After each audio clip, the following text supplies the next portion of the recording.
The Traitor. A detective story by Somerset Maugham. When Ashenden, given charge of a number of spies working from Switzerland, was first sent there, R, wishing him to see the sort of reports that he would be required to obtain, handed him the communications, a sheaf of typewritten documents, of a man known in the Secret Service as Gustav. "He's the best fellow we've got," said R. "His information is always very full and circumstantial. I want you to give his reports your very best attention. Of course, Gustav is a clever little chap, but there's no reason why we shouldn't get just as good reports from the other agents. It's merely a question of explaining exactly what we want."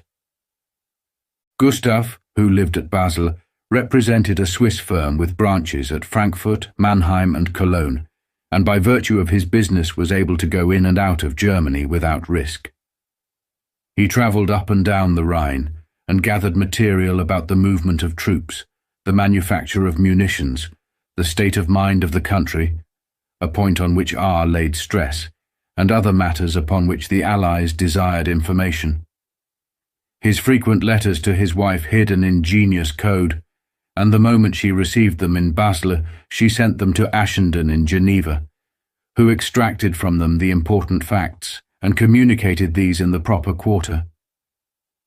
Every 2 months Gustav came home and prepared one of the reports that served as models to the other spies in this particular section of the Secret Service. His employers were pleased with Gustav, and Gustav had reason to be pleased with his employers. His services were so useful that he was not only paid more highly than the others, but for particular scoops had received from time to time a handsome bonus. This went on for more than a year.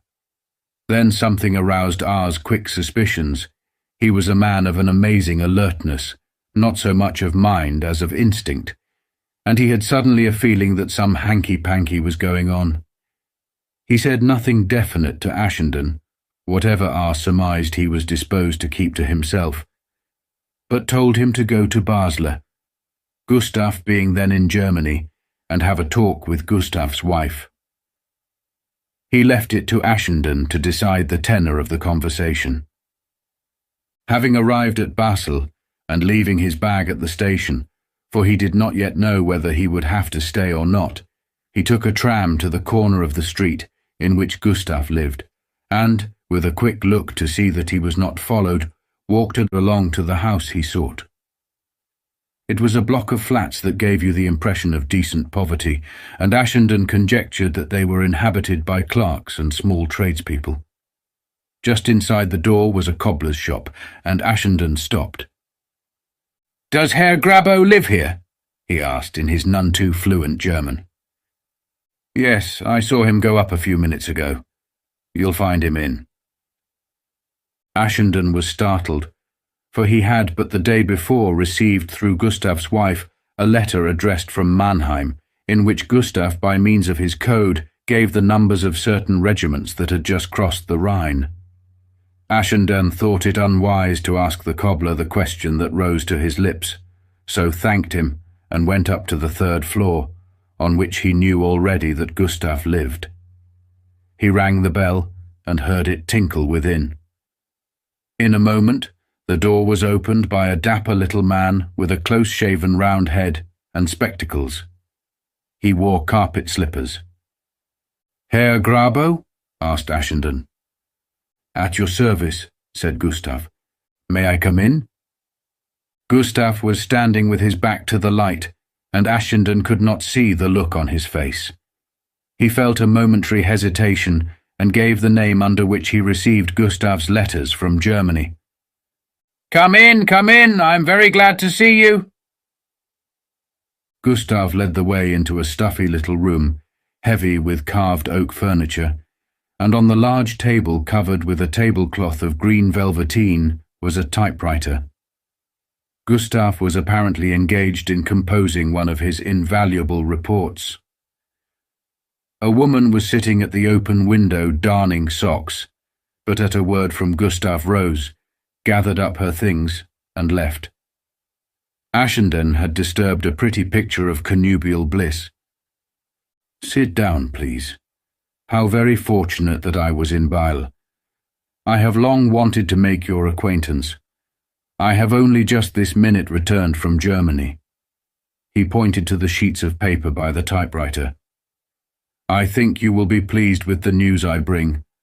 I have some very valuable information." He chuckled. "One is never sorry to earn a bonus." He was very cordial, but to Ashenden his cordiality rang false. Gustav kept his eyes, smiling behind the glasses, fixed watchfully on Ashenden, and it was possible that they held a trace of nervousness. "You must have travelled quickly to get here only a few hours after your letter, sent here and then sent on by your wife, reached me in Geneva." "That is very probable. One of the things I had to tell you is that the Germans suspect that information is getting through by means of commercial letters, and so they have decided to hold up all mail at the frontier for 48 hours. "I see," said Ashenden amiably.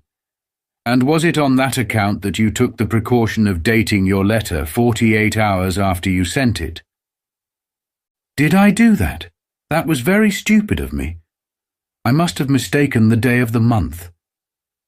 Ashenden looked at Gustav with a smile. That was very thin.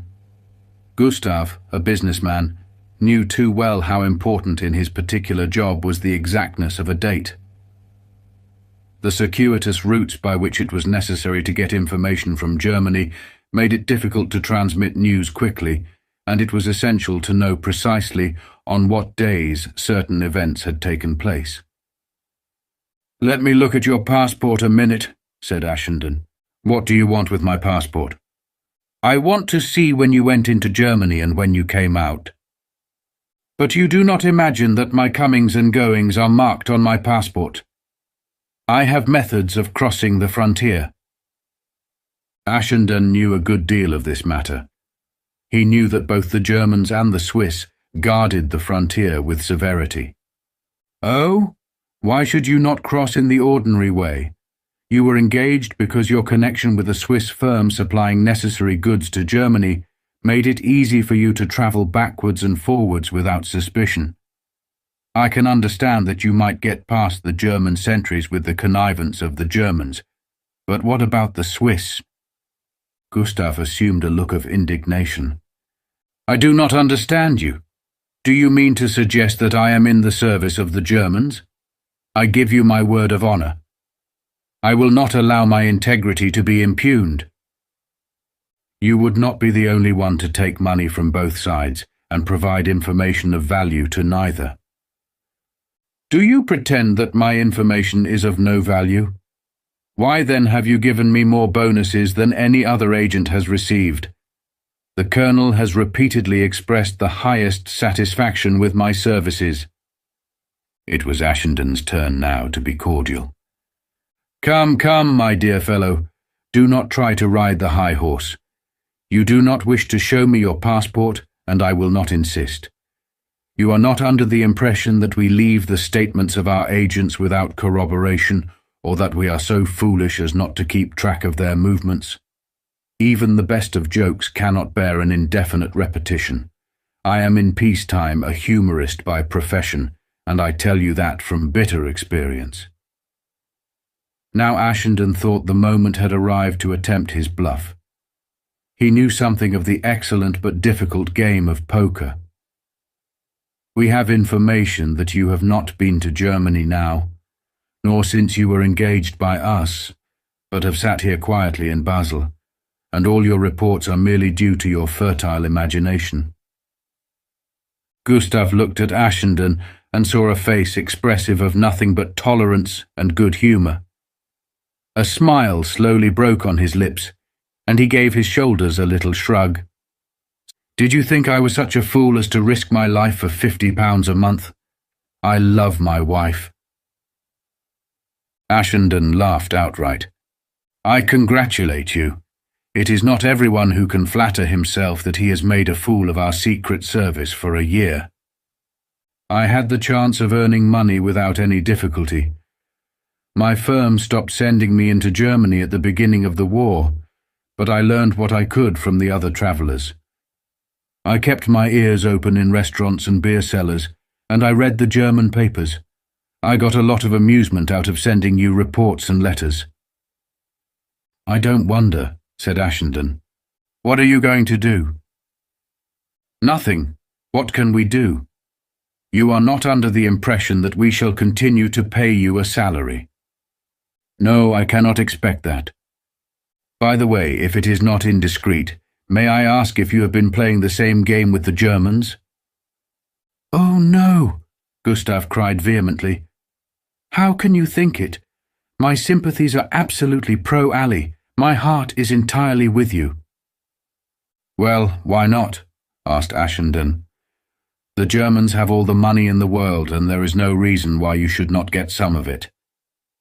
We could give you information from time to time that the Germans would be prepared to pay for."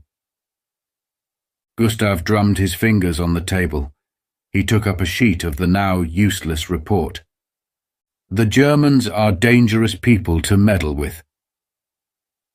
You are a very intelligent man, and after all, even if your salary is stopped, you can always earn a bonus by bringing us news that can be useful to us.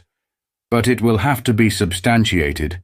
In future we pay only by results." "I will think of it." For a moment or two Ashenden left Gustav to his reflections. He lit a cigarette and watched the smoke he had inhaled fade into the air. He thought too. "Is there anything particular you want to know?" asked Gustav suddenly. Ashenden smiled. "It would be worth a couple of 1,000 Swiss francs to you if you could tell me what the Germans are doing with a spy of theirs in Lucerne. He is an Englishman, and his name is Grantley Capor." "I have heard the name," said Gustav. He paused a moment. "How long are you staying here?" "As long as necessary. I will take a room at the hotel and let you know the number.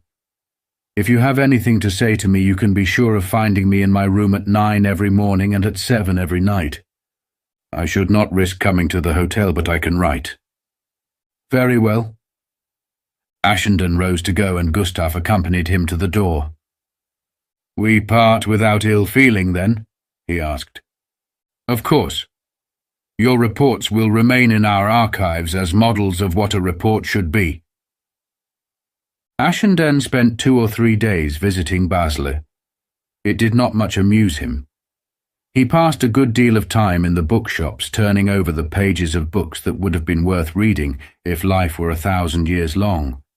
Once he saw Gustav in the street. On the 4th morning, a letter was brought up with his coffee. The envelope was that of a commercial firm unknown to him, and inside it was a typewritten sheet.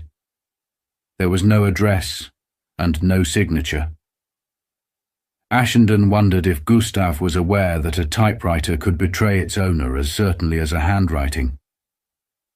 Having twice carefully read the letter, he held the paper up to the light to see the watermark. He had no reason for doing this except that the sleuths of detective novels always did it. Then struck a match and watched it burn. He scrunched up the charred fragments in his hand. He got up, for he had taken advantage of his situation to breakfast in bed, packed his bag, and took the next train to Bern. From there he was able to send a code telegram to R. His instructions were given to him verbally 2 days later, in the bedroom of his hotel, at an hour when no one was likely to be seen walking along a corridor, and within 24 hours, though by a circuitous route, he arrived at Lucerne. He had not been to Lucerne since he was a boy, and but vaguely remembered a covered bridge, a great stone lion, and a church in which he had sat, bored yet impressed, while they played an organ, and now wandering along a shady quay, and the lake looked just as tawdry and unreal as it looked on the picture postcards. He tried not so much to find his way about a half-forgotten scene as to reform in his mind some recollection of the shy and eager lad, so impatient for life, which he saw not in the present of his adolescence, but only in the future of his manhood, who so long ago had wandered there. But it seemed to him that the most vivid of his memories was not of himself, but of the crowd. He seemed to remember sun and heat and people. The train was crowded, and so was the hotel. The lake steamers were packed, and on the quays and in the streets you threaded your way among the throng of holiday-makers. They were fat and old and ugly and odd, and they stank. Now, in wartime, Lucerne was as deserted as it must have been before the world at large discovered that Switzerland was the playground of Europe. Most of the hotels were closed, the streets were empty, the rowing boats for hire rocked idly at the water's edge, and there was none to take them. And in the avenues by the lake, the only persons to be seen were serious Swiss taking their neutrality, like a dachshund, for a walk with them. Ashenden felt exhilarated by the solitude, and sitting down on a bench that faced the water, surrendered himself deliberately to the sensation. It was true that the lake was absurd, the water was too blue, the mountains too snowy, and its beauty, hitting you in the face, exasperated rather than thrilled. But all the same there was something pleasing in the prospect, an artless candour like one of Mendelssohn's Songs Without Words, that made Ashenden smile with complacency. Lucerne reminded him of wax flowers under glass cases and cuckoo clocks and fancy work in Berlin wool. So long, at all events, as the fine weather lasted, he was prepared to enjoy himself. He did not see why he should not at least try to combine pleasure to himself with profit to his country. He was travelling with a brand new passport in his pocket, under a borrowed name, and this gave him an agreeable sense of owning a new personality. He was often slightly tired of himself, and it diverted him for a while to be merely a creature of R's facile invention. The experience he had just enjoyed appealed to his acute sense of the absurd. R, it is true, had not seen the fun of it. What humour R possessed was of a sardonic turn, and he had no facility for taking in good part a joke at his own expense. To do that, you must be able to look at yourself from the outside and be at the same time spectator and actor in the pleasant comedy of life. R was a soldier, and regarded introspection as unhealthy, un-English, and unpatriotic. Ashenden got up and strolled slowly to his hotel. It was a small German hotel of the second class, spotlessly clean, and his bedroom had a nice view. It was furnished with brightly varnished pitch pine, and though on a cold, wet day it would have been wretched, in that warm and sunny weather it was gay and pleasing. There were tables in the hall, and he sat down at one of these and ordered a bottle of beer. The landlady was curious to know why, in that dead season, he had come to stay, and he was glad to satisfy her curiosity. He told her that he had recently recovered from an attack of typhoid and had come to Lucerne to get back his strength. He was employed in the censorship department and was taking the opportunity to brush up his rusty German. He asked her if she could recommend to him a German teacher. The landlady was a blonde and blousy Swiss, good-humoured and talkative, so that Ashenden felt pretty sure that she would repeat in the proper quarter the information he gave her. It was his turn now to ask a few questions. She was voluble on the subject of the war, on account of which the hotel, in that month so full that rooms had to be found for visitors in neighbouring houses, was nearly empty. A few people came in from outside to eat their meals on pension, but she had only 2 lots of resident guests. One was an old Irish couple who lived in Vevey and passed their summers in Lucerne, and the other was an Englishman and his wife. She was a German, and they were obliged on that account to live in a neutral country. Ashenden took care to show little curiosity about them. He recognized in the description Grantley Kaipour, but of her own accord she told him that they spent most of the day walking about the mountains. Herr Kaipour was a botanist and much interested in the flora of the country. His lady was a very nice woman, and she felt her position keenly. Ah, well, the war could not last forever. The landlady bustled away, and Ashenden went upstairs. Dinner was at 7, and wishing to be in the dining room before anyone else so that he could take stock of his fellow guests as they entered, he went down as soon as he heard the bell. It was a very plain, stiff, whitewashed room, with chairs of the same shiny pitch pine as in his bedroom, and on the walls were oleographs of Swiss lakes. On each little table was a bunch of flowers. It was all neat and clean, and presaged a bad dinner. Ashenden would have liked to make up for it by ordering a bottle of the best Rhine wine to be found in the hotel, but did not venture to draw attention to himself by extravagance. He saw on 2 or 3 tables half-empty bottles of table hock, which made him surmise that his fellow guests drank thriftily, and so contented himself with ordering a pint of lager. Presently 1 or 2 persons came in, single men with some occupation in Lucerne, and obviously Swiss, and sat down each at his own little table and untied the napkins that at the end of luncheon they had neatly tied up. They propped newspapers against their water jugs and read, while they somewhat noisily ate their soup. Then entered a very old, tall, bent man, with white hair and a drooping white moustache, accompanied by a little old white-haired lady in black. These were certainly the Irish colonel and his wife of whom the landlady had spoken. They took their seats, and the colonel poured out a thimbleful of wine for his wife, and a thimbleful for himself. They waited in silence for their dinner to be served to them by the buxom, hearty maid. At last the persons arrived for whom Ashenden had been waiting. He was doing his best to read a German book, and it was only by an exercise of self-control that he allowed himself only for 1 instant to raise his eyes as they came in. His glance showed him a man of about 45, with short dark hair, somewhat grizzled, of middle height, but corpulent, with a broad, red, clean-shaven face. He wore a shirt open at the neck, with a wide collar and a grey suit. He walked ahead of his wife, and of her Ashenden only caught the impression of a German woman, self-effaced and dusty. Grantley Capor sat down and began in a loud voice explaining to the waitress that they had taken an immense walk. They had been up some mountain the name of which meant nothing to Ashenden, but which excited in the maid expressions of astonishment and enthusiasm.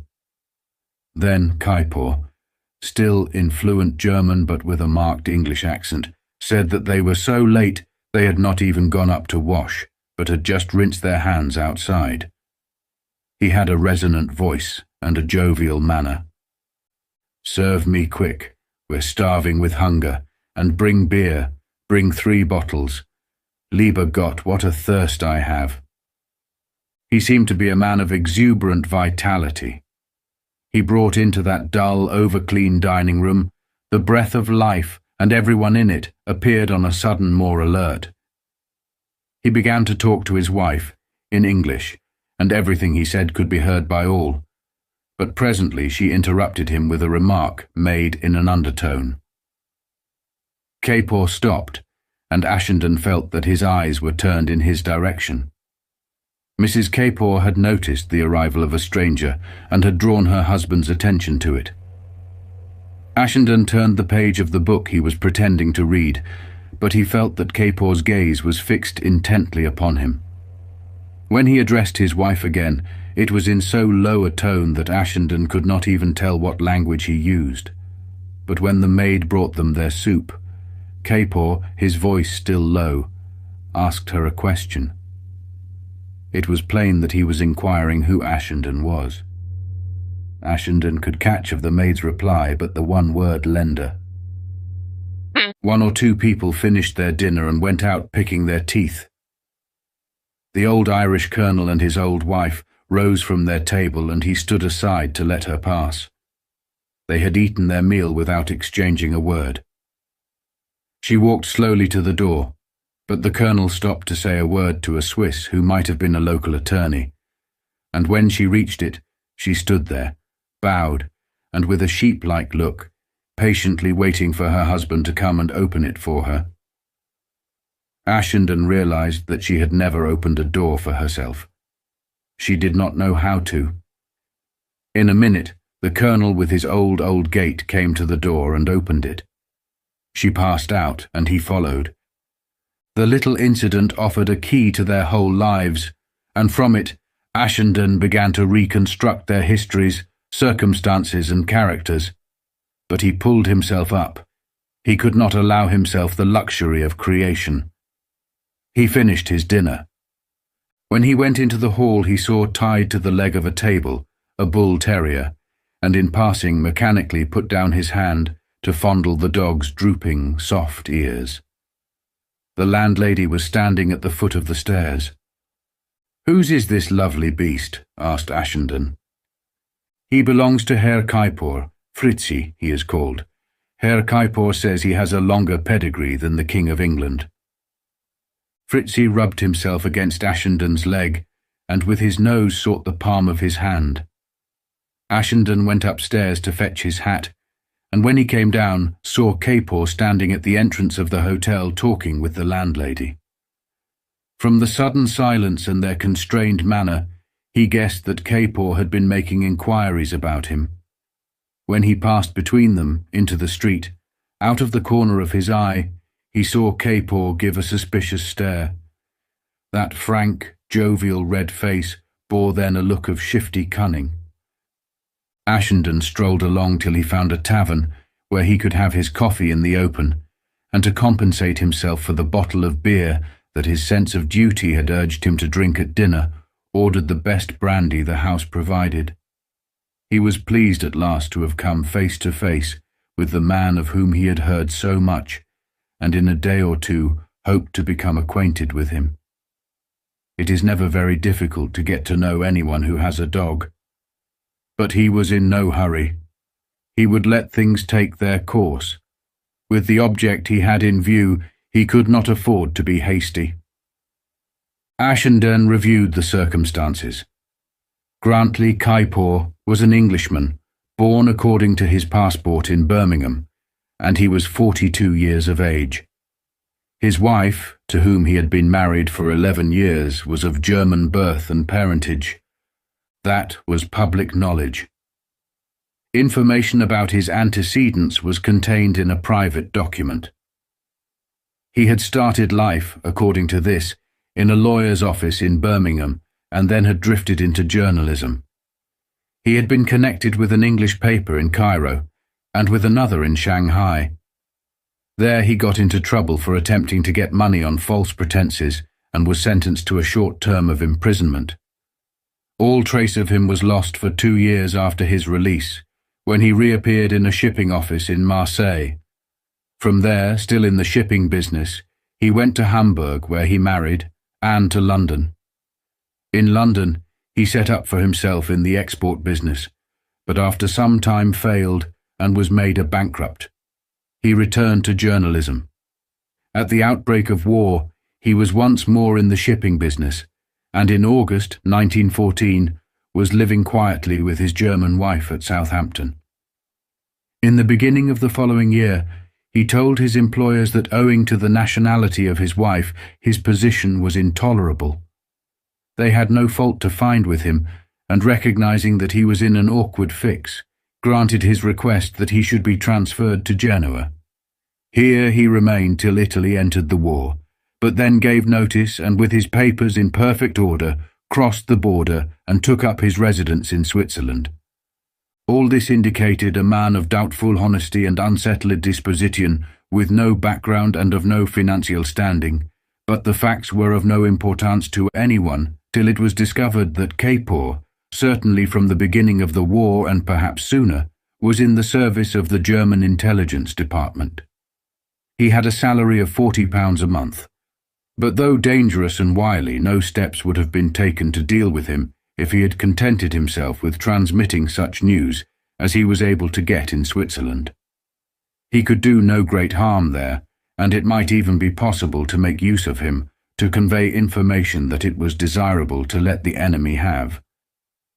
He had no notion that anything was known of him. His letters, and he received a good many, were closely censored.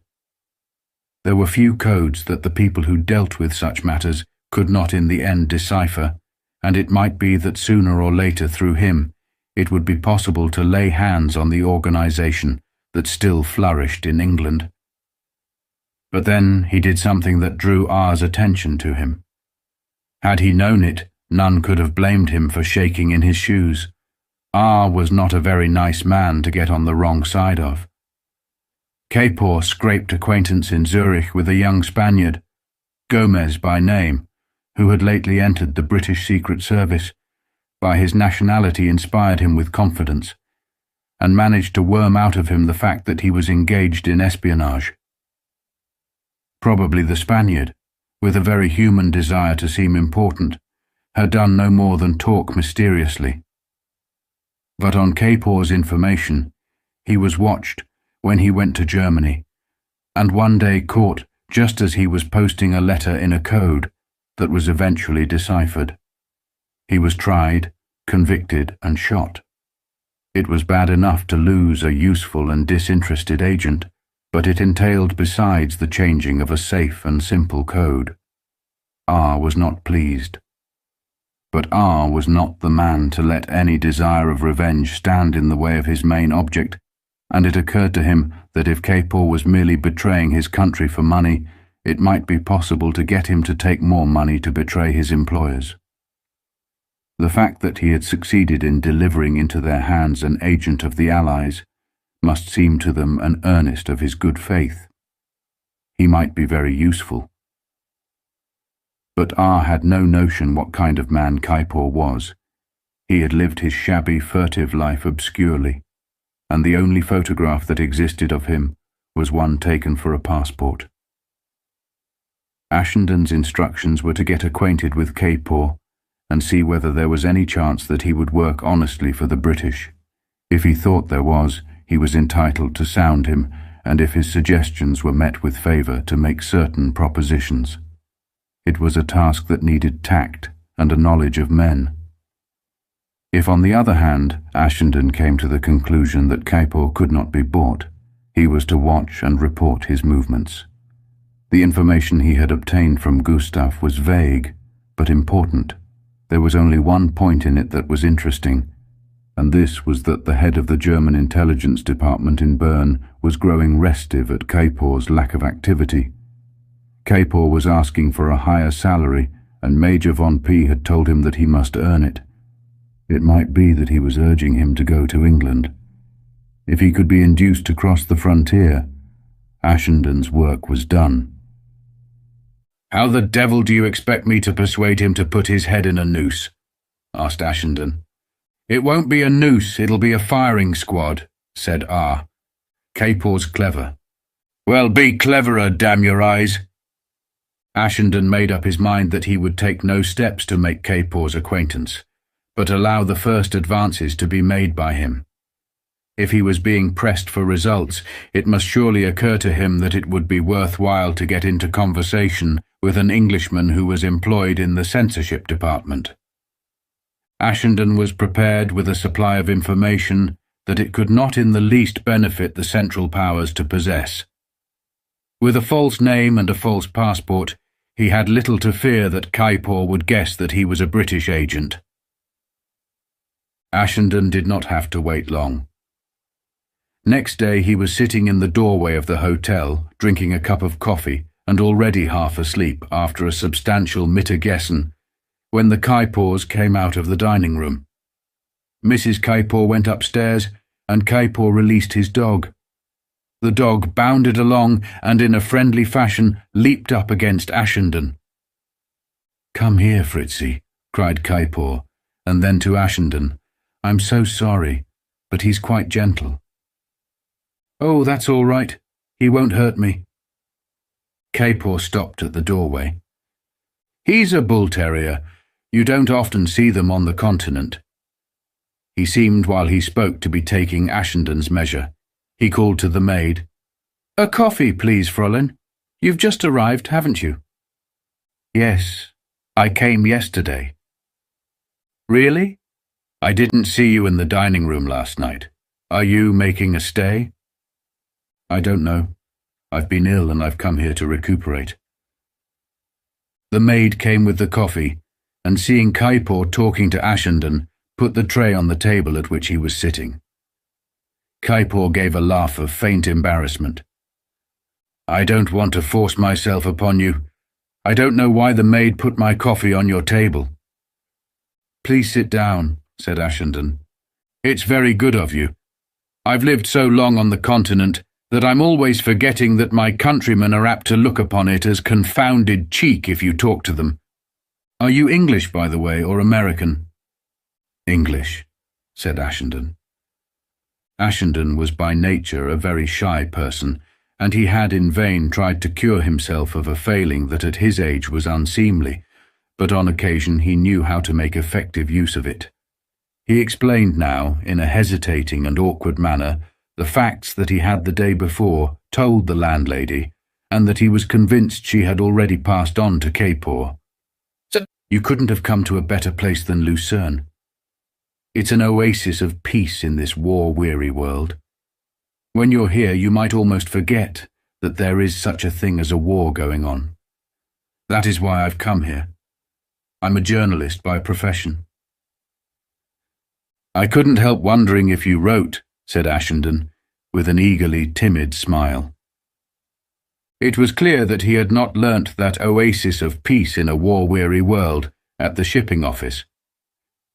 "You see, I married a German lady," said Kaipor gravely. "Oh, really?" "I don't think anyone could be more patriotic than I am. I'm English through and through, and I don't mind telling you that, in my opinion, the British Empire is the greatest instrument for good that the world has ever seen. But having a German wife, I naturally see a good deal of the reverse of the medal. You don't have to tell me that the Germans have faults, but frankly, I'm not prepared to admit that they're devils incarnate. At the beginning of the war, my poor wife had a very rough time in England, and I, for one, couldn't have blamed her if she'd felt rather bitter about it. Everyone thought she was a spy. It'll make you laugh when you know her. She's the typical German Hausfrau who cares for nothing but her house and her husband and our only child, Fritzi." Kaipor fondled his dog and gave a little laugh. "Yes, Fritzi, you are our child, aren't you? Naturally, it made my position very awkward. I was connected with some very important papers, and my editors weren't quite comfortable about it. Well, to cut a long story short, I thought the most dignified course was to resign and come to a neutral country till the storm blew over. My wife and I never discussed the war, though I'm bound to tell you that it's more on my account than hers.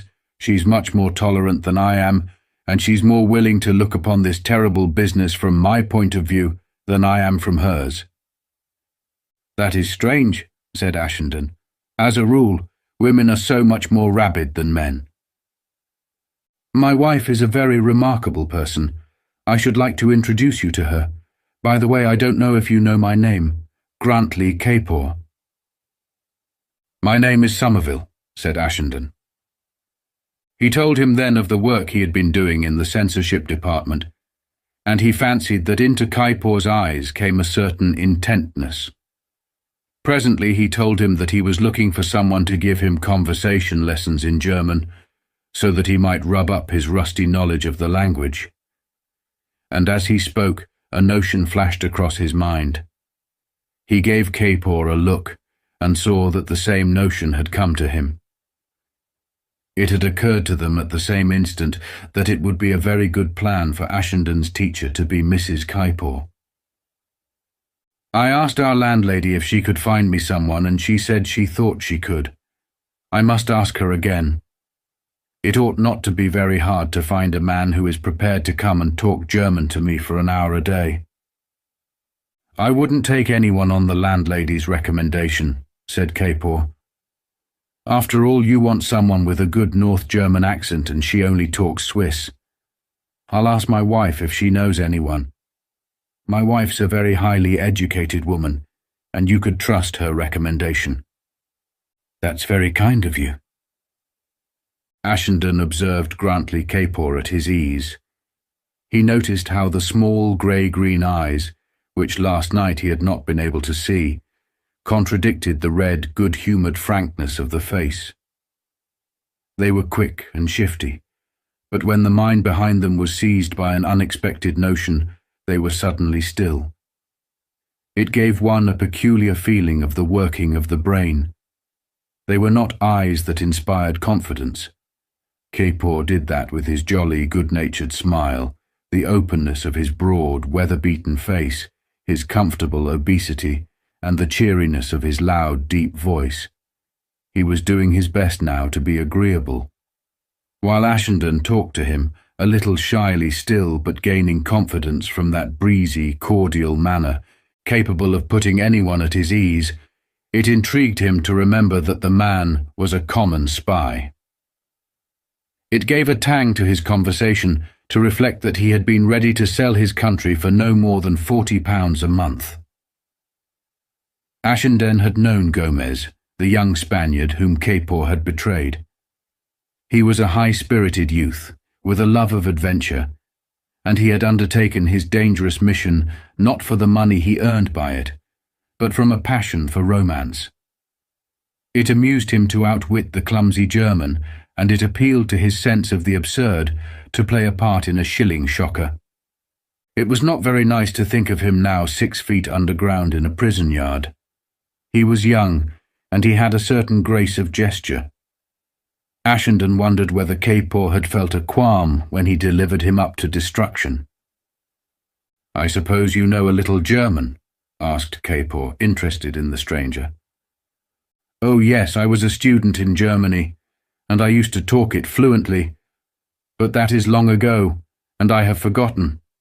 I can still read it very comfortably."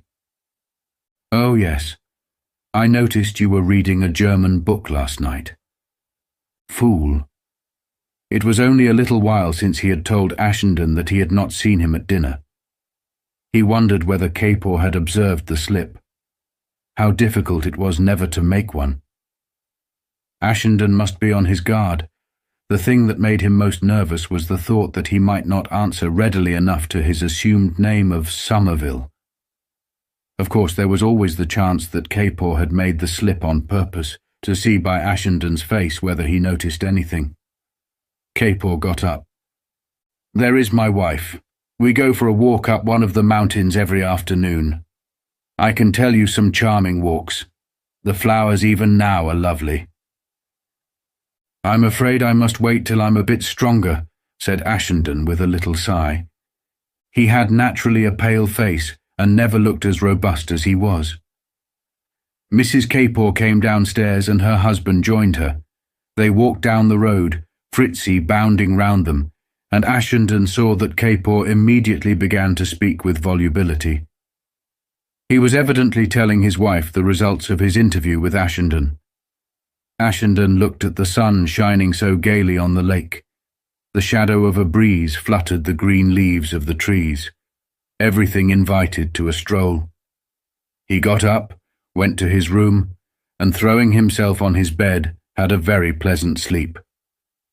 He went into dinner that evening as the Traitors were finishing, for he had wandered melancholically about Lucerne in the hope of finding a cocktail that would enable him to face the potato salad that he foresaw. And on their way out of the dining room, Traitor stopped and asked him if he would drink coffee with them. When Ashenden joined them in the hall, Traitor got up and introduced him to his wife. She bowed stiffly, and no answering smile came to her face to respond to Ashenden's civil greeting. It was not hard to see that her attitude was definitely hostile. It put Ashenden at his ease. She was a plainish woman, nearing 40, with a muddy skin and vague features. Her drab hair was arranged in a plait round her head like that of Napoleon's Queen of Prussia, and she was squarely built, plump rather than fat, and solid. But she did not look stupid. She looked, on the contrary, a woman of character, and Ashenden, who had lived enough in Germany to recognize the type, was ready to believe that though capable of doing the housework, cooking the dinner and climbing a mountain, she might be also prodigiously well informed. She wore a white blouse that showed a sunburned neck, a black skirt, and heavy walking boots. Traitor, addressing her in English, told her in his jovial way, as though she did not know it already, what Ashendon had told him about himself. She listened grimly. "I think you told me you understood German," said Traitor, his big red face wreathed in polite smiles, but his little eyes darting about restlessly. "Yes, I was for some time a student in Heidelberg." "Really?" said Mrs. Traitor in English, an expression of faint interest for a moment chasing away the sullenness from her face. "I know Heidelberg very well. I was at school there for 1 year." Her English was correct but throaty, and the mouthing emphasis she gave her words was disagreeable. Ashendon was diffuse in praise of the old university town and the beauty of the neighbourhood. She heard him, from the standpoint of her Teutonic superiority, with toleration rather than with enthusiasm. "It is well known that the valley of the Neckar is one of the beauty places of the whole world," she said. "I have not told you, my dear," said Traitor then, "that Mr. Somerville is looking for someone to give him conversation lessons while he is here. I told him that perhaps you could suggest a teacher." "No, I know no one whom I could conscientiously recommend," she answered. "The Swiss accent is hateful beyond words. It could do Mr. Somerville only harm to converse with a Swiss." "If I were in your place, Mr. Somerville, I would try and persuade my wife to give you lessons. She is, if I may say so, a very cultivated and highly educated woman." "Ah, Grantley, I have not the time. I have my own work to do." Ashendon saw that he was being given his opportunity. The trap was prepared, and all he had to do was to fall in. He turned to Mrs. Traitor with a manner that he tried to make shy, deprecating and modest. "Of course it would be too wonderful if you would give me lessons. I should look upon it as a real privilege. Naturally, I wouldn't want to interfere with your work. I am just here to get well, with nothing in the world to do, and I would suit my time entirely to your convenience." He felt a flash of satisfaction pass from one to the other, and in Mrs. Traitor's blue eyes he fancied that he saw a dark glow. "Of course it would be a purely business arrangement," said Traitor. "There's no reason that my good wife shouldn't earn a little pin money. Would you think 10 francs an hour too much?" "No," said Ashendon. "I should think myself lucky to get a first-rate teacher for that." "What do you say, my dear? Surely you can spare an hour, and you would be doing this gentleman a kindness. He would learn that all Germans are not the devilish fiends that they think them in England." On Mrs. Traitor's brow was an uneasy frown, and Ashendon could not but think with apprehension of that hour's conversation, a day that he was going to exchange with her.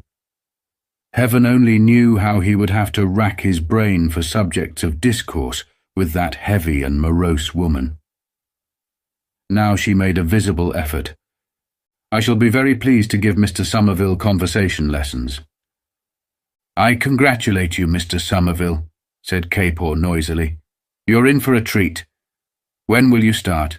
"Tomorrow at 11. "That would suit me very well if it suits Mrs. Traitor." "Yes, that is as good an hour as another," she answered. Ashendon left them to discuss the happy outcome of their diplomacy. But when, punctually at 11 next morning, he heard a knock at his door, for it had been arranged that Mrs. Traitor should give him his lesson in his room. It was not without trepidation that he opened it. It behoved him to be frank, a trifle indiscreet, but obviously wary of a German woman, sufficiently intelligent and impulsive. Mrs. Traitor's face was dark and sulky. She plainly hated having anything to do with him. But they sat down and she began, somewhat peremptorily, to ask him questions about his knowledge of German literature. She corrected his mistakes with exactness, and when he put before her some difficulty in German construction, explained it with clearness and precision. It was obvious that though she hated giving him a lesson, she meant to give it conscientiously. She seemed to have not only an aptitude for teaching, but a love of it. And as the hour went on, she began to speak with greater earnestness. It was already only by an effort that she remembered that he was a brutal Englishman. Ashenden, noticing the unconscious struggle within her, found himself not a little entertained, and it was with truth that, when later in the day Kaipor asked him how the lesson had gone, he answered that it was highly satisfactory. Mrs. Kaipor was an excellent teacher and a most interesting person. "I told you so. She's the most remarkable woman I know." And Ashenden had a feeling that when in his hearty, laughing way, Kaipor said this, he was for the first time entirely sincere. In a day or two, Ashenden guessed that Mrs. Kaipor was giving him lessons only in order to enable Kaipor to arrive at a closer intimacy with him, for she confined herself strictly to matters of literature, music and painting. And when Ashenden, by way of experiment, brought the conversation round to the war, she cut him short. "I think that is a topic that we had better avoid, Herr Somerville," she said. She continued to give her lessons with the greatest thoroughness, and he had his money's worth, but every day she came with the same sullen face, and it was only in the interest of teaching that she lost for a moment her instinctive dislike of him. Ashenden exercised in turn, but in vain, all his wiles. He was ingratiating, ingenuous, humble, grateful, flattering, simple and timid. She remained coldly hostile. She was a fanatic. Her patriotism was aggressive but disinterested, and obsessed with the notion of the superiority of all things German. She loathed England with a virulent hatred, because in that country she saw the chief obstacle to their diffusion. Her ideal was a German world in which the rest of the nations under a hegemony greater than that of Rome should enjoy the benefits of German science and German art and German culture. There was in the conception a magnificent impudence that appealed to Ashenden's sense of humour. She was no fool. She had read much, in several languages, and she could talk of the books she had read with good sense. She had a knowledge of modern painting and modern music that not a little impressed Ashenden. It was amusing once to hear her before luncheon play one of those silvery little pieces of Debussy. She played it disdainfully because it was French and so light, but with an angry appreciation of its grace and gaiety. When Ashenden congratulated her, she shrugged her shoulders. "The decadent music of a decadent nation," she said. Then, with powerful hands, she struck the first resounding chords of a sonata by Beethoven, but she stopped. "I cannot play. I am out of practice. And you, English, what do you know of music? You have not produced a composer since Purcell. What do you think of that statement?" Ashenden, smiling, asked Kaipor, who was standing near. "I confess it's truth. The little I know of music my wife taught me. I wish you could hear her play when she is in practice." He put his fat hand with its square, stumpy fingers on her shoulder. "She can wring your heartstrings with pure beauty." "Dummer Curl," she said in a soft voice. "Stupid fellow." And Ashenden saw her mouth for a moment quiver, but she quickly recovered. "You English, you cannot paint, you cannot model, you cannot write music." "Some of us can at times write pleasing verses," said Ashenden with good humour, for it was not his business to be put out. And, he did not know why, 2 lines occurring to him, he said them. "Whither, O splendid ship, thy white sails crowding, leaning across the bosom of the urgent west?" "Yes," said Mrs. Kaipor with a strange gesture, "you can write poetry. I wonder why." And to Ashenden's surprise, She went on in her guttural English to recite the next 2 lines of the poem he had quoted. "Come, Grantley. Mittagessen is ready. Let us go into the dining room." They left Ashenden reflective. Ashenden admired goodness, but was not outraged by wickedness. People sometimes thought him heartless because he was more often interested in others than attached to them, and even in the few to whom he was attached, his eyes saw with equal clearness the merits and the defects. When he liked people, it was not because he was blind to their faults. He did not mind their faults, but accepted them with a tolerant shrug of the shoulders, or because he ascribed to them excellencies that they did not possess. And, since he judged his friends with candour, they never disappointed him, and so he seldom lost one. He asked from none more than he could give. He was able to pursue his study of the Kaypors without prejudice and without passion. Mrs. Kaypor seemed to him more of a piece, and therefore the easier of the two to understand. She obviously detested him. Though it was necessary for her to be civil to him, her antipathy was strong enough to wring from her now and then an expression of rudeness. And had she been safely able to do so, she would have killed him without a qualm.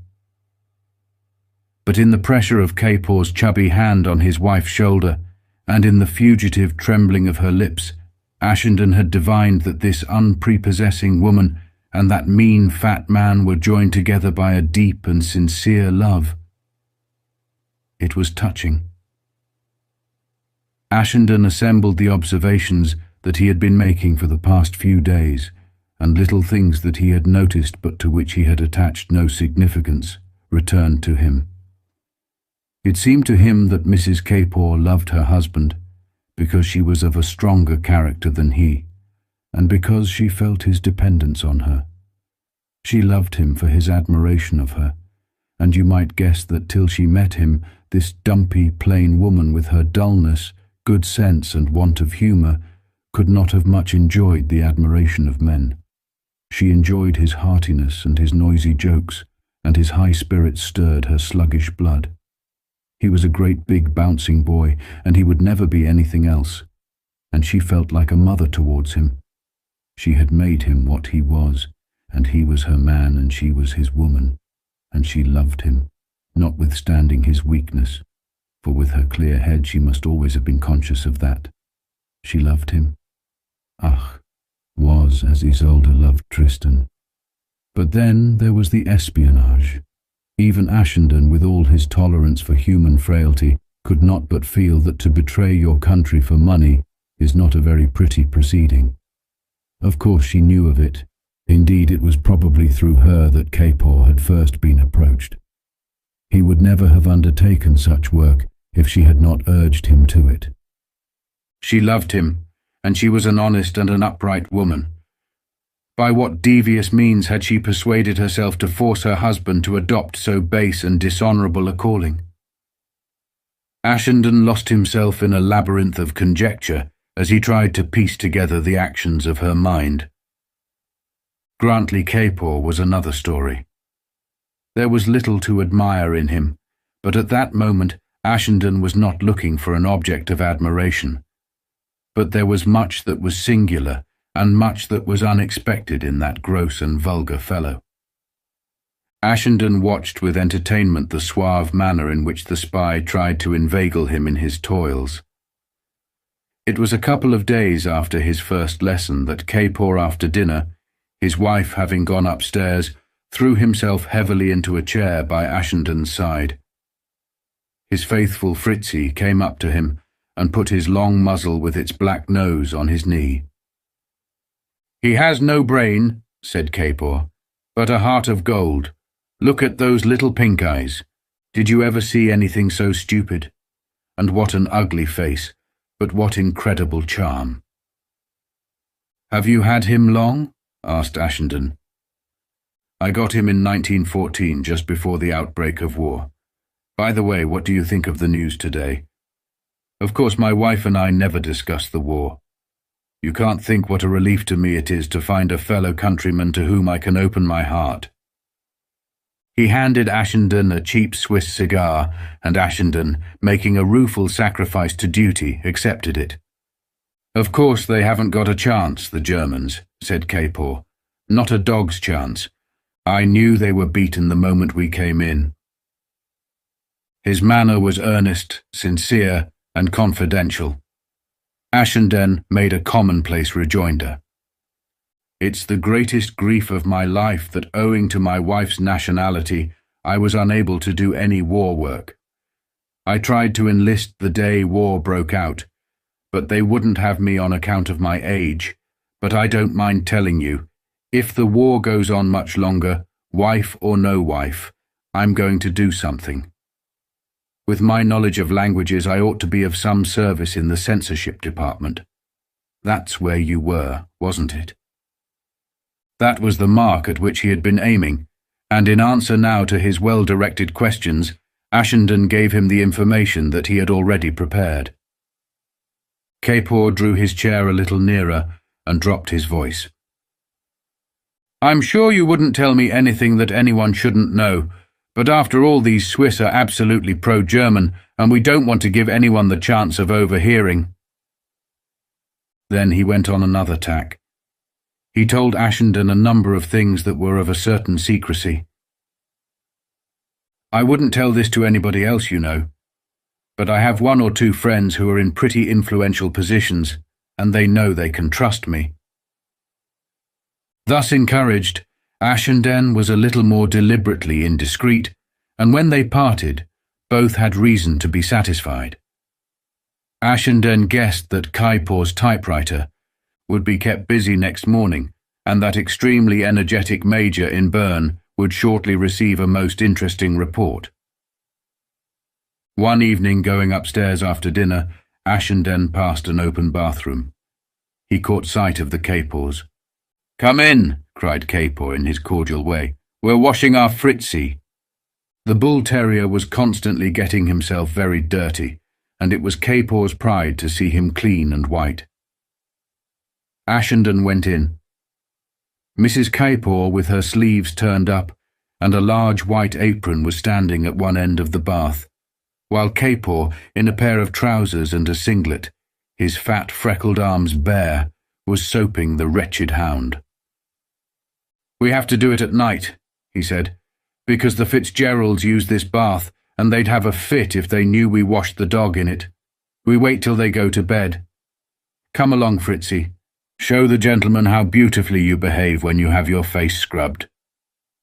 The poor brute, woebegone but faintly wagging his tail to show that however foul was this operation performed on him, he bore no malice to the God who did it, was standing in the middle of the bath in 6 inches of water. He was soaped all over, and Capor, talking the while, shampooed him with his great fat hands. "Oh, what a beautiful dog he's going to be when he's as white as the driven snow. His master will be as proud as Punch to walk out with him, and all the little lady dogs will say, 'Good gracious, who's that beautiful aristocratic-looking bull terrier walking as though he owned the whole of Switzerland? Now stand still while you have your ears washed.' You couldn't bear to go out into the street with dirty ears, could you? Like a nasty little Swiss schoolboy. Noblesse oblige, now the black nose. Oh, and all the soap is going into his little pink eyes, and they'll smart."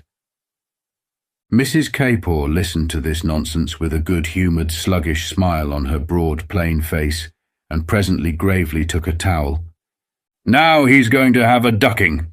Upsy-daisy." Capor seized the dog by the forelegs, and ducked him once and ducked him twice. There was a struggle, a flurry and a splashing. Capor lifted him out of the bath. "Now go to mother, and she'll dry you." Mrs. Capor sat down, and taking the dog between her strong legs, rubbed him till the sweat poured off her forehead. And Fritzi, a little shaken and breathless, but happy it was all over, stood with his sweet, stupid face, white and shining. "Blood will tell," cried Capor exultantly. He knows the names of no less than 64 of his ancestors, and they were all nobly born." Ashenden was faintly troubled. He shivered a little as he walked upstairs. Then one Sunday, Traitor told him that he and his wife were going on an excursion and would eat their luncheon at some little mountain restaurant. And he suggested that Ashenden, each paying his share, should come with them. After 3 weeks at Lucerne, Ashenden thought that his strength would permit him to venture the exertion. They started early, Mrs. Traitor businesslike in her walking boots and Tyrolese hat and alpenstock, and Traitor in stockings and +4s looking very British. The situation amused Ashenden, and he was prepared to enjoy his day, but he meant to keep his eyes open. It was not inconceivable that the Traitors had discovered what he was, and it would not do to go too near a precipice. Mrs. Traitor would not hesitate to give him a push, and Traitor, for all his jolliness, was an ugly customer. But on the face of it, there was nothing to mar Ashenden's pleasure in the golden morning. The air was fragrant. Traitor was full of conversation. He told funny stories. He was gay and jovial. The sweat rolled off his great red face, and he laughed at himself because he was so fat. To Ashenden's astonishment, he showed a peculiar knowledge of the mountain flowers. Once he went out of the way to pick one he saw a little distance from the path, and brought it back to his wife. He looked at it tenderly. "Isn't it lovely?" he cried, and his shifty grey-green eyes for a moment were as candid as a child's. "It's like a poem by Walter Savage Landor." "Botany is my husband's favourite science," said Mrs. Traitor. "I laugh at him sometimes. He is devoted to flowers. Often when we have hardly had enough money to pay the butcher, he has spent everything in his pocket to bring me a bunch of roses." "Qui fleurit sa maison fleurit son cœur," said Grantley Traitor. Ashenden had once or twice seen Traitor, coming in from a walk, offer Mrs. and Fitzgerald a nosegay of mountain flowers, with an elephantine courtesy that was not entirely displeasing, and what he had just learned added a certain significance to the pretty little action. His passion for flowers was genuine, and when he gave them to the old Irish lady, he gave her something he valued. It showed a real kindness of heart. Ashenden had always thought botany a tedious science, but Traitor, talking exuberantly as they walked along, was able to impart to it life and interest. He must have given it a good deal of study. "I've never written a book," he said. "There are too many books already, and any desire to write I have is satisfied by the more immediately profitable and quite ephemeral composition of an article for a daily paper. But if I stay here much longer, I have half a mind to write a book about the wild flowers of Switzerland. Oh, I wish you'd been here a little earlier. They were marvellous. But one wants to be a poet for that, and I'm only a poor newspaper man." It was curious to observe how he was able to combine real emotion with false fact. When they reached the inn, with its view of the mountains and the lake, it was good to see the sensual pleasure with which he poured down his throat a bottle of ice-cold beer. You could not but feel sympathy for a man who took so much delight in simple things. They lunched deliciously off scrambled eggs and mountain trout. Even Mrs. Traitor was moved to an unwonted gentleness by her surroundings. The inn was in an agreeably rural spot. It looked like a picture of a Swiss chalet in a book of early 19th century travels. And she treated Ashenden with something less than her usual hostility. When they arrived, she had burst into loud German exclamations on the beauty of the scene, and now, softened perhaps too by food and drink, her eyes, dwelling on the grandeur before her, filled with tears. She stretched out her hand. "It is dreadful, and I am ashamed. Notwithstanding this horrible and unjust war, I can feel in my heart, at the moment, nothing but happiness and gratitude." Traitor took her hand and pressed it, and an unusual thing with him, addressing her in German, called her little pet names, It was absurd, but touching. Ashenden, leaving them to their emotions, strolled through the garden and sat down on a bench that had been prepared for the comfort of the tourist. The view was of course spectacular, but it captured you. It was like a piece of music that was obvious and meretricious, but for the moment shattered your self-control. And as Ashenden lingered idly in that spot, he pondered over the mystery of Grantley Capor's treachery. If he liked strange people, he had found in him one who was strange beyond belief. It would be foolish to deny that he had amiable traits. His joviality was not assumed. He was without pretense a hearty fellow, and he had real good nature. He was always ready to do a kindness. Ashenden had often watched him with the old Irish colonel and his wife, who were the only other residents of the hotel. He would listen good-humouredly to the old man's tedious stories of the Egyptian war, and he was charming with her. Now that Ashenden had arrived at terms of some familiarity with Capor, he found that he regarded him less with repulsion than with curiosity. He did not think that he had become a spy merely for the money. He was a man of modest tastes, and what he had earned in a shipping office must have sufficed to so good a manager as Mrs. Capor. And after war was declared, there was no lack of remunerative work for men over the military age. It might be that he was one of those men who prefer devious ways to straight for some intricate pleasure they get in fooling their fellows, and that he had turned spy, not from hatred of the country that had imprisoned him, not even from love of his wife, but from a desire to score off the big wigs who never even knew of his existence. It might be that it was vanity that impelled him, a feeling that his talents had not received the recognition they merited, or just a puckish, impish desire to do mischief. He was a crook. It is true that only 2 cases of dishonesty had been brought home to him, but if he had been caught twice, it might be surmised that he had often been dishonest without being caught. What did Mrs. Capor think of this? They were so united that she must be aware of it. Did it make her ashamed? For her own uprightness surely none could doubt, or did she accept it as an inevitable kink in the man she loved? Did she do all she could to prevent it, or did she close her eyes to something she could not help? How much easier life would be if people were all black or all white, and how much simpler it would be to act in regard to them. Was Capor a good man who loved evil, or a bad man who loved good?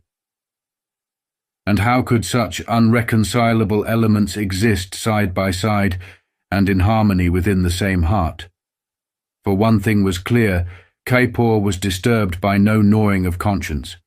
He did his mean and despicable work with gusto. He was a traitor who enjoyed his treachery. Though Ashenden had been studying human nature more or less consciously all his life, it seemed to him that he knew as little about it now in middle age as he had done when he was a child. Of course, R would have said to him, "Why the devil do you waste your time with such nonsense? The man's a dangerous spy, and your business is to lay him by the heels." That was true enough. Ashenden had decided that it would be useless to attempt to make any arrangement with Capor. Though doubtless he would have no feeling about betraying his employers, he could certainly not be trusted. His wife's influence was too strong. Besides, notwithstanding what he had from time to time told Ashenden, he was in his heart convinced that the Central Powers must win the war, and he meant to be on the winning side. Well, then Capor must be laid by the heels, but how he was to effect that Ashenden had no notion. Suddenly he heard a voice. "There you are. We've been wondering where you had hidden yourself." He looked round and saw the Capors strolling towards him. They were walking hand in hand. "So this is what has kept you so quiet," said Capor as his eyes fell on the view. "What a spot!" Mrs. Capor clasped her hands. "Ach Gott, wie schön!" she cried. Wie schön. When I look at that blue lake and those snowy mountains, I feel inclined, like Goethe's Faust, to cry to the passing moment, tarry. This is better than being in England with the excursions and alarums of war, isn't it? Said Capor. Much, said Ashenden. By the way, did you have any difficulty in getting out? No, not the smallest. I'm told they make rather a nuisance of themselves at the frontier nowadays. I came through without the smallest difficulty. I don't fancy they bother much about the English. I thought the examination of passports was quite perfunctory. A fleeting glance passed between Capor and his wife. Ashenden wondered what it meant. It would be strange if Capor's thoughts were occupied with the chances of a journey to England at the very moment when he was himself reflecting on its possibility. In a little while Mrs. Capor suggested that they had better be starting back, and they wandered together in the shade of trees down the mountain paths. Ashenden was watchful. He could do nothing, and his inactivity irked him, but wait with his eyes open to seize the opportunity that might present itself. A couple of days later, an incident occurred that made him certain something was in the wind. In the course of his morning lesson, Mrs. Capor remarked, "My husband has gone to Geneva today. He had some business to do there." "Oh," said Ashenden, "will he be gone long?" "No, only 2 days." It is not everyone who can tell a lie, and Ashenden had the feeling, he hardly knew why, that Mrs. Capor was telling one then. Her manner perhaps was not quite as indifferent as you would have expected when she was mentioning a fact that could be of no interest to Ashenden. It flashed across his mind that Capor had been summoned to Bern to see the redoubtable head of the German Secret Service. When he had the chance, he said casually to the waitress, "A little less work for you to do, Fräulein. I hear that Herr Capor has gone to Bern."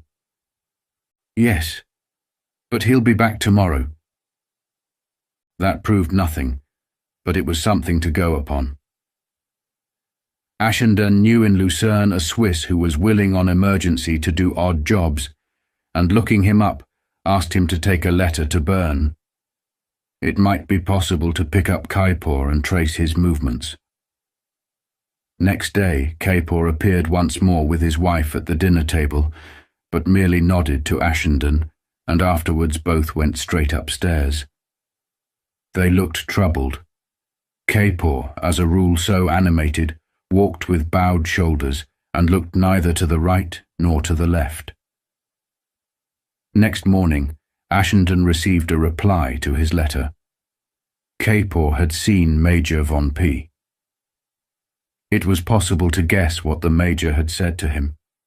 Ashenden well knew how rough he could be. He was a hard man and brutal, clever and unscrupulous, and he was not accustomed to mince his words. They were tired of paying Capor a salary to sit still in Lucerne and do nothing. The time was come for him to go to England. Guesswork? Of course it was guesswork, but in that trade it mostly was. You had to deduce the animal from its jawbone. Ashenden knew from Gustav that the Germans wanted to send someone to England. He drew a long breath. If Capor went, he would have to get busy. When Mrs. Capor came in to give him his lesson, she was dull and listless. She looked tired and her mouth was set obstinately. It occurred to Ashenden that the Capors had spent most of the night talking. He wished he knew what they had said. Did she urge him to go, or did she try to dissuade him? Ashenden watched them again at luncheon. Something was the matter, for they hardly spoke to one another, and as a rule they found plenty to talk about. They left the room early, but when Ashenden went out, he saw Capor sitting in the hall by himself. "Hello," he cried jovially, but surely the effort was patent. "How are you getting on? I've been to Geneva." "So I heard," said Ashenden. "Come and have your coffee with me. My poor wife's got a headache. I told her she'd better go and lie down."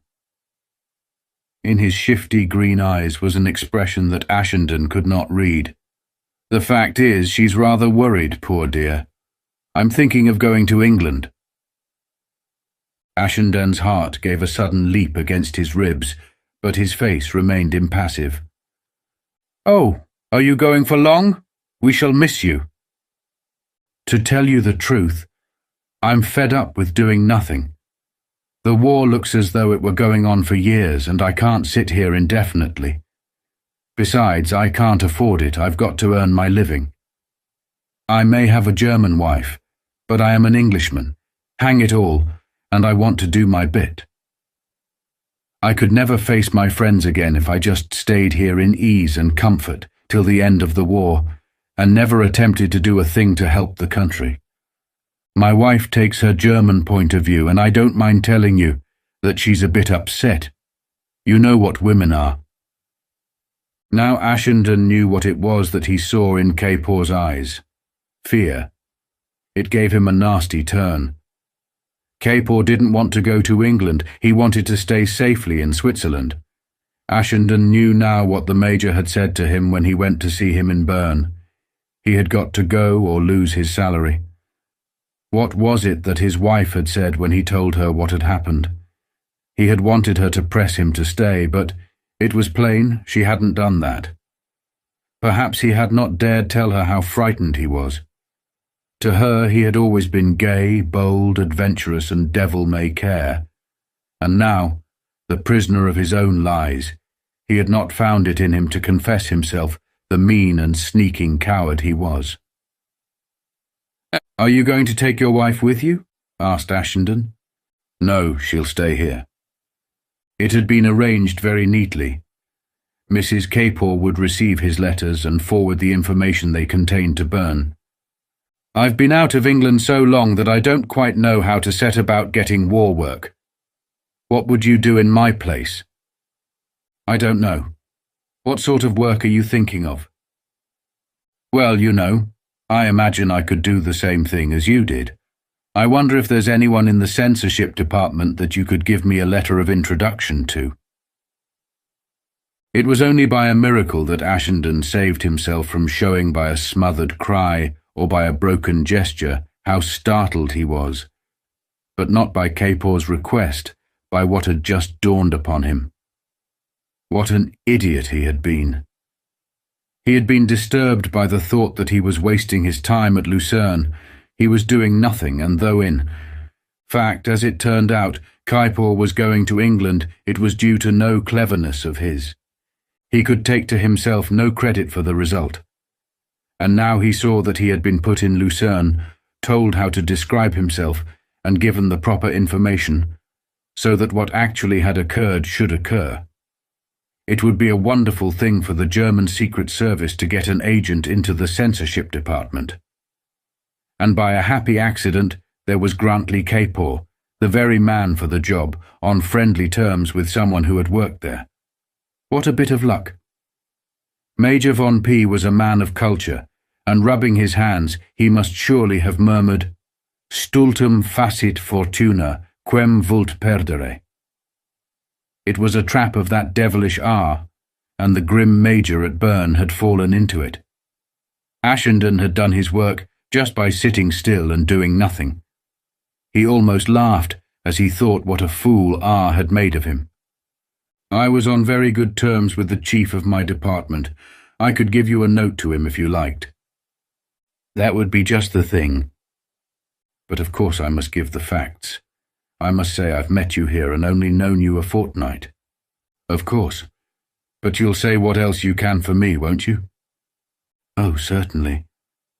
"I don't know yet if I can get a visa. I'm told they're rather fussy." "I don't see why. I shall be very sick if they refuse me one when I want to go back." "I'll go and see how my wife is getting on," said Capor suddenly, getting up. "When will you let me have that letter?" "Whenever you like." "Are you going at once?" "As soon as possible." Capor left him. Ashenden waited in the hall for a quarter of an hour, so that there should appear in him no sign of hurry. Then he went upstairs and prepared various communications. In one he informed R that Traitor was going to England. In another, he made arrangements through Byrne that wherever Traitor applied for a visa, it should be granted to him without question, and these he dispatched forthwith. When he went down to dinner, he handed Traitor a cordial letter of introduction. Next day but one, Traitor left Lucerne. Ashenden waited. He continued to have his hour's lesson with Mrs. Traitor, and under her conscientious tuition, began now to speak German with ease. They talked of Goethe and Winckelmann, of art and life and travel. Fritzi sat quietly by her chair. "He misses his master," she said, pulling his ears. "He only really cares for him. He suffers me only as belonging to him." After his lesson, Ashenden went every morning to Cook's to ask for his letters. It was here that all communications were addressed to him. He could not move till he received instructions, but R could be trusted not to leave him idle long, and meanwhile there was nothing for him to do but have patience. Presently he received a letter from the consul in Geneva to say that Traitor had there applied for his visa and had set out for France. Having read this, Ashenden went on for a little stroll by the lake, and on his way back happened to see Mrs. Traitor coming out of Cook's office. He guessed that she was having her letters addressed there too. He went up to her. "Have you had news of Herr Traitor?" he asked her. "No," she said.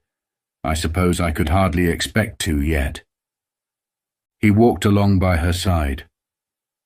She was disappointed, but not yet anxious. She knew how irregular at that time was the post. But next day during the lesson he could not but see that she was impatient to have done with it. The post was delivered at noon and at 5 minutes, till she looked at her watch and him. Though Ashenden knew very well that no letter would ever come for her, he had not the heart to keep her on tenterhooks. "Don't you think that's enough for the day? I'm sure you want to go down to Cook's," he said. "Thank you.